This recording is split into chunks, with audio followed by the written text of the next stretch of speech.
মুখ্যমন্ত্ৰী ঘৈণীয়েকৰ মাটি বাঢ়িব পাৰে।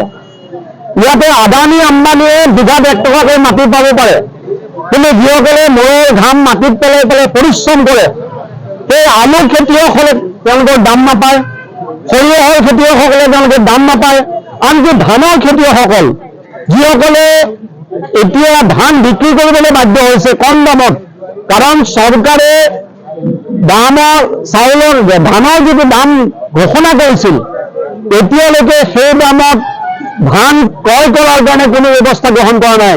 মন্ত্ৰী হিমন্ত বিশ্ব শৰ্মাৰ মতে অসমত উন্নয়নৰ গংগা বৈ আছে, কিন্তু কালি সদিয়াত আমি দেখিলোঁ কেনেকুৱা দুৰ্ভাগ্যজনক ঘটনা।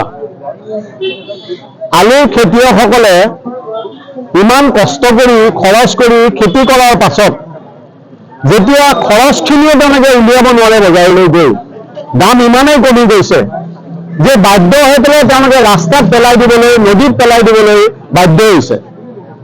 এই সদিয়াৰ খেতিয়কসকলে প্ৰতিবাদ কৰিছে, তাৰ কাৰণে আমি সকলোৱে জানিছোঁ, কিন্তু অসমৰ চাৰিওফালে একেখনেই চিত্ৰ। এতিয়া সৰিয়হৰ খেতি কৰিছে মানুহে, কিন্তু সৰিয়হৰ দাম কিন্তু মানুহে নাপায়, যোৱা বছৰো নাপালে।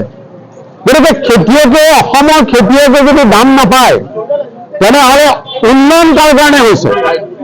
মুখ্যমন্ত্ৰী ঘৈণীয়েকৰ মাটি বাঢ়িব পাৰে।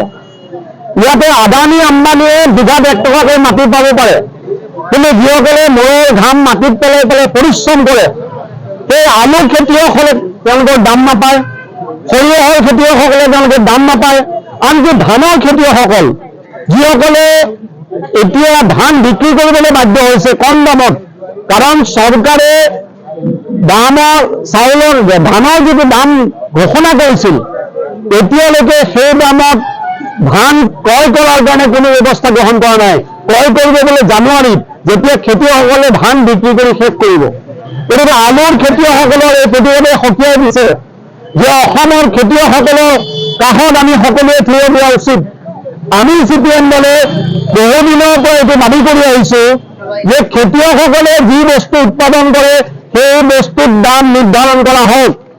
খেতিয়ক এজনে যেতিয়া বজাৰলৈ যায়, চাবোন এডোখৰৰ দামে কিন্তু তেওঁ MRP দিব লাগে, তেওঁ যিকোনো সামগ্ৰীৰ কাৰণে MRP দিব লাগে, কিন্তু খেতিয়কে যেতিয়া তেওঁ উৎপাদন কৰা বস্তু বজাৰলৈ লৈ যায়, তাৰ দাম কিন্তু কেতিয়াও নিৰ্ধাৰণ কৰা নহয়। বহু আন্দোলনৰ পাছত কেতিয়াবা দাম চৰকাৰে ঘোষণা কৰে, কিন্তু ঘোষিত দামত তেওঁলোকে এই সামগ্ৰীবিলাক, সেয়া ধানেই হওক, আলুৱেই হওক, সৰিয়হেই হওক, কিনাৰ কোনো ব্যৱস্থা নকৰে। আমি এই দাবীক লৈ যে চৰকাৰে যিবিলাক কৃষকে নিৰ্ধাৰণ কৰা ফচল, তাৰ দাম নিৰ্ধাৰণ কৰক, আৰু দাম নিৰ্ধাৰণ কৰাৰ লগে লগে এই বস্তু উপযুক্ত দামত কিনাৰ ব্যৱস্থা কৰক। এই দাবীকে আমি আন্দোলন কৰি আহিছোঁ। আমি এতিয়াও দাবী কৰিছোঁ যে আলুৰ দাম অনতিবিলম্বে দিয়াৰ কাৰণে, খেতিয়কসকলক ন্যায্য দাম দিয়াৰ কাৰণে চৰকাৰ আগবাঢ়ি আহিব লাগে, যাতে খেতিয়কসকলে লোকচান ভৰিব লগা নহয়। তাৰ কাৰণে সৰিয়হ খেতিয়কসকলক ওচৰতে দাম নিৰ্ধাৰণ কৰাৰ কাৰণে চৰকাৰ আগবাঢ়ি আহিব লাগে। এই দাবী আমি পুনৰবাৰ উত্থাপন কৰিছোঁ।